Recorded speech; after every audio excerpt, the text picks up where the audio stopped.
Imagine getting forced to serve 2 lifetime sentences for the murder of your wife and the dude she cheated on you with at a maximum security prison. The twist is that you believe with your whole heart that you didn't commit the crime, but all the evidence leads people to believe otherwise. This is all within the first few minutes of the movie Shawshank Redemption. Before I get anyone else saying it, yes, I know I'm late to watching this, but I'm glad that I finally did. The early scenario I just mentioned describes our main character's, Andy Dufresne's, situation. I've always heard this movie being bigged up by other people, and it's hard to ignore when it's literally the highest rated movie of all time on IMDb, with this film coming back in 1994. While I did kind of know the ending from a Family Guy gag, it didn't detract from my enjoyment one bit. My enjoyment came from witnessing Andy's growth, his journey, the interactions between all the characters, the bleakness of the prison, and the commentary in general. When Andy first comes in with some other inmates, he's unaware that they're being betted on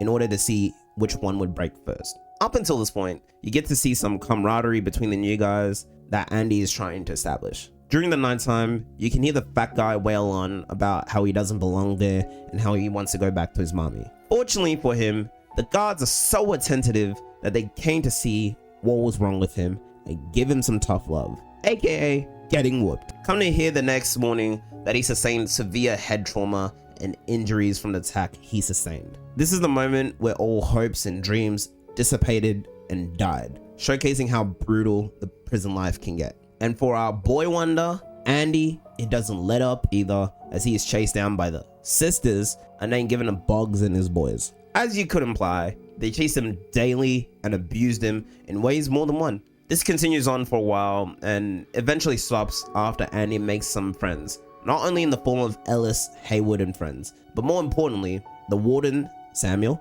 and his head guard, Hadley. Andy finds out how to make himself useful by gaining favor with the warden, by essentially becoming not only his, but everyone else's accountant, helping them with both personal and illegal matters. So I bet you can imagine that it didn't take too well to these thugs messing around with their money counter. Andy even builds a library and continues to benefit the lives of everyone he meets, even teaching a new guy his high school education. The new guy being Tommy Williams. This is also a testament to Red's words that in prison, you need to find a way to keep yourself busy in order to stop yourself from going mad. Tommy also provides some new information, realizing that he had a conversation at a different prison with the guy who actually killed Andy's wife and her lover. The only problem being that this came shortly before Andy let the warden know about it, and even worse, saying he wouldn't snitch on him. This was like willingly signing up for a slaughter. Shortly after, my worst fears were confirmed when Tommy was summoned by the warden to meet outside to confirm these details.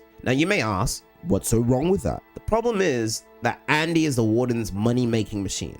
Why would he turn over somebody as important as that? After Tommy confesses to the details and accepts to testify on Andy's behalf, he gets shot by one of the guards, showing how deep this runs. The key thing about this movie is hope. If you don't remember, nothing else. Just before this point, Andy and the fellas were getting things in motion and truly were making use of their lives, only to have this set Andy back. Andy played music without permission, giving the guys something to admire besides their day-to-day activities. Consequently, this got him a month's worth of time in solitary confinement and damn near turned him into a shell of himself. Hats off to Andy, because a normal dude in his situation would have offed himself several times until this point. It really is a testament to his character and his persistence to see these things through. I'm gonna skim the ending section of the film since y'all who haven't watched it yet need to watch in full. But Andy pulls off one of the biggest gotcha moments in cinema history, re-establishing hope into Shawshank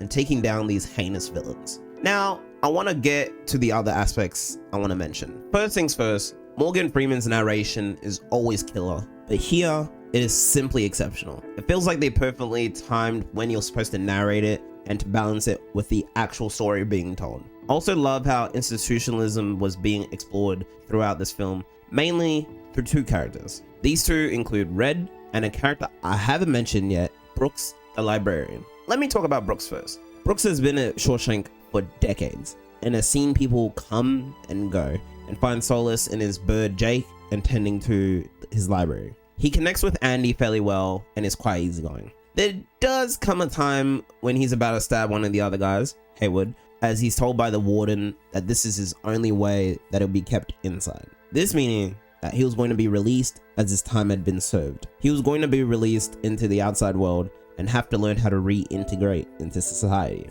He swiftly finds out that he's no good at working at the grocery store due to his arthritis and is no longer important or needed anymore. He then realizes that there's two options: either go back to prison, which he did contemplate, or take his own life in order to alleviate his suffering, which is unfortunately what he did end up doing. Now, cutting back to Red, he was in a similar boat. He was a dude you went to when you needed something smuggled in. Multiple times throughout the film, he had been called up asking if he felt that he was rehabilitated, with every time ending with his application being rejected. At the end, he's called up again, and I bet you can only imagine how he's feeling at that point. Like, why bother? He confesses to being guilty of what he did, knowing that nobody would care what he thought, and in turn, not caring about what they thought either.